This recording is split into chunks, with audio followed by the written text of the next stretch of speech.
भगवान राम का उद्देश्य यह था कि हम अयोध्या को बार बार याद करेंगे, यहाँ के लोग अयोध्या का यशगान करेंगे, अयोध्या की मर्यादा का पालन करेंगे, अयोध्या की पवित्रता और अयोध्या की जो दिव्य मर्यादाएं बनी हुई हैं उन सारी मर्यादाओं का पालन करेंगे। ऐसा हम कर्तृत्व दिखाएंगे और कर्तृत्व से व्यक्तित्व का निर्माण हो ही जाएगा। कर्तृत्व से व्यक्तित्व का निर्माण होता है।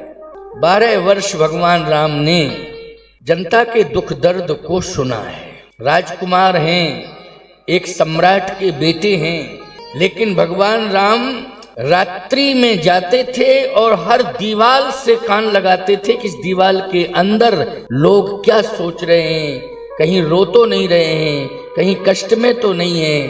क्योंकि जो लोग दिन में अपनी बात नहीं कह सकते हैं वो लोग रात्रि में एकांत में बैठ के अपने घर में सोचते रहते हैं और रोते रहते हैं और अपने घर वालों से चर्चा करते रहते हैं। भगवान ने पूरा पहरेदारी की है अयोध्या में। रात्रि में सोते नहीं थे, हर दरवाजे पर जाते थे, हर दीवार से कान लगाते थे कि मेरे पिताश्री राजा हैं, कहीं ऐसा तो नहीं है कि उनके द्वारा जनता को किसी भी प्रकार की कोई परेशानी हो रही हो, नहीं कह पा रहे हैं प्रभाव के कारण या भय के कारण। तो मैं हर परिवार की समस्या का समाधान करूंगा, मेरे पिता को अपयश नहीं मिलना चाहिए। देखिए कितनी अच्छी सोच है। मेरे पिता को, ये नहीं कि मैं राजा बन जाऊं, मेरा पिता राजा है, उसे अपयश नहीं मिलना चाहिए, मैं उस कार्य को पूरा करूंगा। पुत्र की यही भावना होनी चाहिए, पुत्र की यही सोच होना चाहिए, क्योंकि जो जिस घर का मालिक है वो उस घर का राजा है। क्यों भाई? जो जिस घर का मालिक है वो उस घर का राजा है। अगर उस घर में 10 सदस्य हैं तो उस मालिक की संतान को ये सोचना पड़ेगा कहीं मेरा पिता मालिक है, कहीं परिवार के अन्य सदस्यों को किसी प्रकार का कोई कष्ट तो नहीं है। अगर ये सोच हमारे नौजवान की हो जाए, नौयुवक भाई की हो जाए, तो आज भी वो राम बन जाएगा और राम की तरह सम्मान प्राप्त करेगा। 12 वर्ष बाद एक स्वर में सब बोलने लगे राम जी को राजा बनाओ। सारे लोग राजा राम जानकी रानी आनंद अवध अवध राजधानी सबके उर अभिलाष कहीं मनाए महेश आप अछत जुवराज पद राम ही देवो नरेश। सारी जनता अयोध्या की अबाल वृद्ध नर नारी कहने लगे राम जी को राजा बनाइए, अब विलंब मत करिए महाराज, प्रार्थना है आपसे। देखो बाकी व्यवस्था के बारे में कोई ना बोल सके, लेकिन अगर साधारण से साधारण व्यक्ति भी है, अगर किसी भी प्रभावशाली व्यक्ति से ये कहे कि अब आपका बालक इतना सुंदर, इतनी सुंदर विचारधारा का है कि अब वो उसे मालिक बना देना चाहिए, हम सबकी यही इच्छा है, प्रसन्न हो जाता है। चलो हमारे बच्चे की प्रशंसा हो रही है, दशरथ जी प्रसन्न हो गए, सबकी इच्छा है। अयोध्या की जनता ने कहा सबकी इच्छा है, ठीक हम तैयारी करते हैं। संपूर्ण तीर्थों में महाराज ने निमंत्रण पहुंचा दिया, जितने भी तीर्थ थे। तीर्थों में निमंत्रण क्यों पहुंचाया? क्योंकि धार्मिक राजा है, और धार्मिक राजा कोई भी उत्सव करता है अपने राज्य में तो तीर्थ के महात्माओं को निमंत्रण देता है। ये धार्मिक राजा की पहचान है।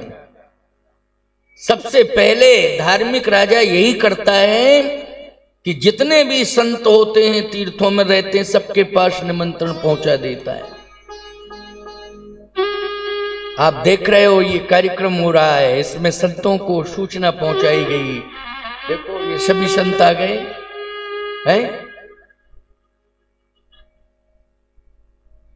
हमारे तारादास बापू और सब राजा हैं, ये महाराजा हैं।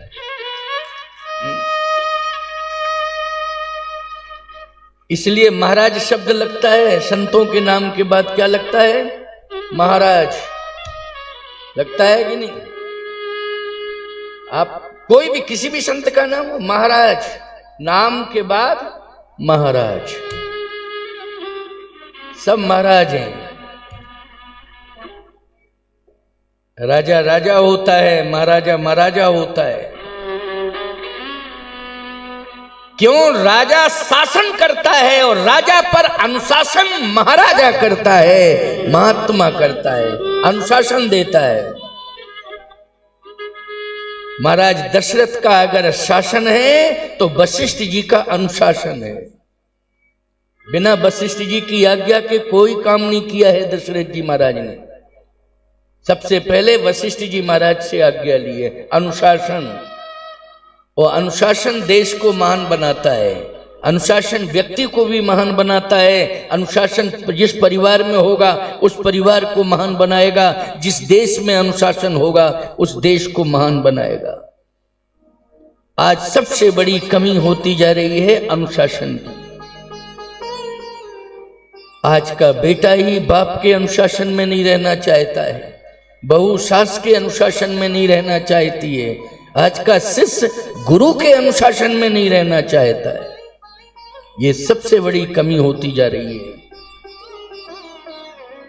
सबको यही पड़ता है कि हमें कुछ मिल जाए। बेटा चाहता है कि बाप पूरा मालिकाना हक हमें दे दे, बहू चाहती है कि सास जो कुछ भी अपने पास रखे हो सब मुझे दे दे, और चेला भी चाहता है कि गुरु जल्दी से जल्दी मठ दे दे, जिंदा में दे दे, और नहीं दे रहा है तो चलो हम भंडारे का इंतजाम किए देते। तो कितनों चेलों ने गुरुई का भंडारा करवा दिया है। बड़ी विडंबना है, बड़ी विडंबना है। एक ऐसा प्रमाण मिला महाराज कि एक महात्मा चेले से कह के गए कि हम 6 महीने के लिए साधना करने जा रहे हैं बेटा। तो साधना करने के लिए चले गए। 6 महीने के अंदर चेले ने गुरु का मृत्यु प्रमाण पत्र बनवा के पूरी प्रॉपर्टी मठ की अपने नाम करा दी। मृत्यु प्रमाण पत्र बनवा दिया 6 महीने के अंदर। अच्छा, बात ये थी कि अज्ञातवास में थे वो, ये कह के गए थे किसी को बताना नहीं, और मैं भी तुम्हें जिस स्थान पर जा रहा हूं बताऊंगा नहीं। अब बोलो भाई, पहले तो उसने यही हल्ला किया कि गुरुजी पता नहीं कहाँ चले गए, क्या हुआ।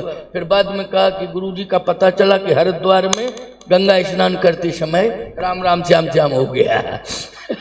मृत्यु प्रमाण पत्र बनवा के पूरी मठ की प्रॉपर्टी जो है अपने नाम करा दी। अब गुरुजी लौट के आए, चूंकि सन्यासी थे वो, तो बोले बेटा जब हम घर से निकले थे, गुरु आश्रम में आए थे, तो हमारा पहले ही मृतक संस्कार हो गया था, पिंडदान सब सन्यासी का हो जाता है। बोले अच्छा हुआ कि तुमने जिंदा में कर दिया, मेरा पहले भी हो चुका था, दोबारा तुमने कर दिया है। पहले भी हो चुका था एक बार, लेकिन दोबारा तुमने कर दिया है।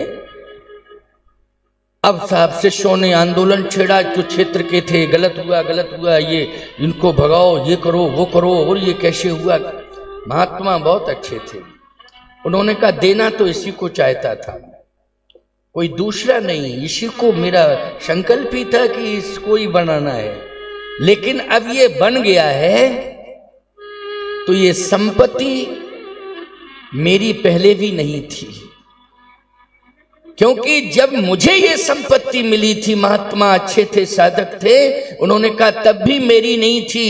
भले ही राजस्व रिकॉर्ड में मेरा नाम आ गया हो, लेकिन मेरे मन में तो यही रिकॉर्ड था कि संपत्ति सब रघुपति के आई, जो बिन जतन चलो तज ताही। संपत्ति भगवान की है, इसको मिल गई है तो ये संभाले, लेकिन संपत्ति मेरी थी नहीं, ये तो भगवान की थी।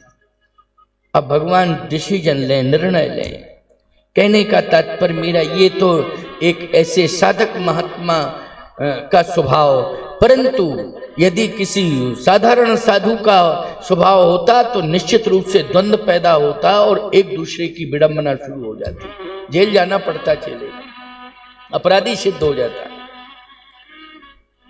कहने का तात्पर्य मेरा यह है कि संपत्ति पर किसका आकर्षण नहीं है। बिरला ही कोई व्यक्ति है जो संपत्ति से आकर्षित नहीं होता है, लेकिन प्रमाण है रामचरितमानस का कि दो ऐसे महाभाग हैं जिन्होंने संपत्ति को ठोकर मारी है। एक तो भगवान राम हैं और दूसरे श्री भरत जी महाराज हैं जिन्होंने अयोध्या की संपत्ति को ही ठोकर मारी।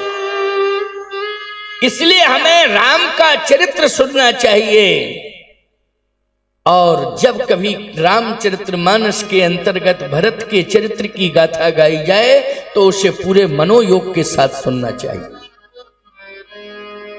आज रामचरितमानस के माध्यम से आपको राम का चरित्र और भरत का चरित्र, दोनों पात्रों का, दोनों महाभागों का चरित्र सुनाया जाएगा। राम संपत्ति नहीं चाहते, दशरथ जी संपत्ति देना चाहते हैं, इसलिए उन्होंने महात्माओं के पास निमंत्रण पहुंचा दिया और जितनी पवित्र नदियां थीं उन समग्र नदियों का जल अयोध्या में बुला लिया।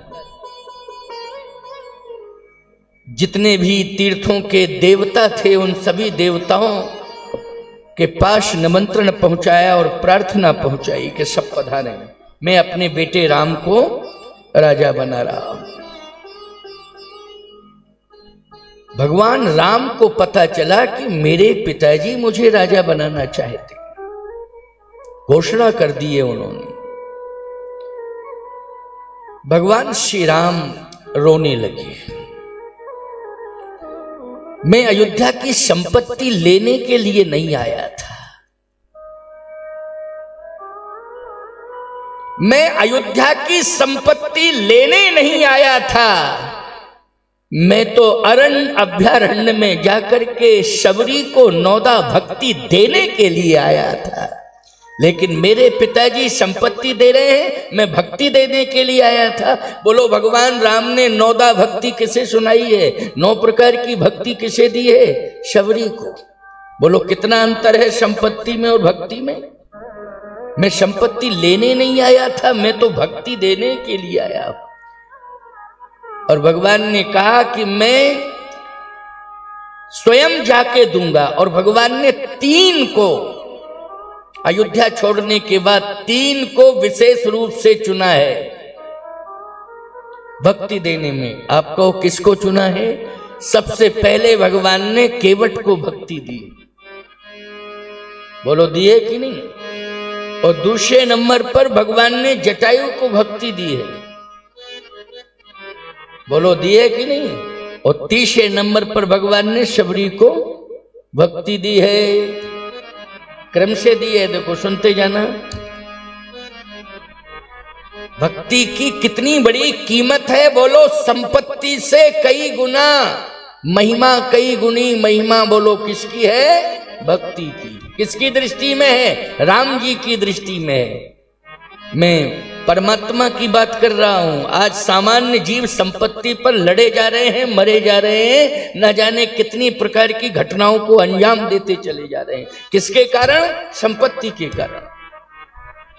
इसलिए रामायण की कथा सुननी चाहिए, गांव गांव में रामायण की कथा होनी चाहिए, और गांव गांव में, हर गांव के हर घर में रामायण होनी चाहिए, हर घर में रामायण पढ़ी जानी चाहिए, तभी परिवर्तन हो पाएगा। वैसे परिवर्तन होने वाला नहीं।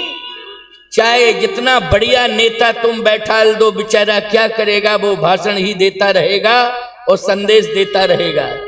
लेकिन घर घर में यदि परिवर्तन होगा, क्योंकि परिवर्तन के लिए हृदय परिवर्तन की जरूरत है, और हृदय परिवर्तन करने के लिए रामायण पढ़ने की जरूरत है, तभी हृदय परिवर्तन होगा, वरना हृदय परिवर्तन नहीं हो सकता है।